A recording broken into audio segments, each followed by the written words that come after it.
हथुआ राज दरबार के द्वारा हथुआ रामनगर में ही यज्ञ का शुभारंभ करा गया है, जो कि 100 एकड़ की फासलों में पंडालों का निर्माण कराया गया है। और ये जो छोटे छोटे पंडाल देख सकते हैं, इसमें ब्राह्मण और आचार्य की रहने का व्यवस्था आपको नज़र आएगा। और ये तमाम पंडाल तकरीबन यहाँ बताते चले हम, किसी भी आकलन की अगर बात कर ले तो तकरीबन 100 से ज़्यादा ऐसे छोटे छोटे पंडाल बनाए गए हैं, जो आचार्यों को रहने का व्यवस्था करा गया है। सूबे में ये जगह अभी मशहूर होता हुआ नज़र आएगा आपको।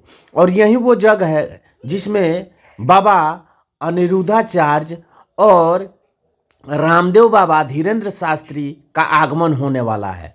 और दूर तक आप जो देख सकते हैं, दूर दूर तक 100 एकड़ के आंकड़ों में पंडाल का निर्माण कराया गया है, जो ये पंडाल सूबे में काफ़ी मशहूर होता हुआ नज़र आएगा आपको।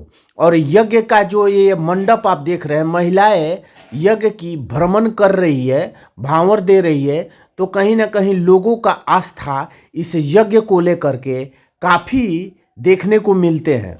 और यहाँ पे हजारों की तादाद में लोगों का पहुँचना प्रारंभ हो चुका है। और कथावाचक अनिरुद्धाचार्य भी यहाँ पे पहुँचने वाले हैं।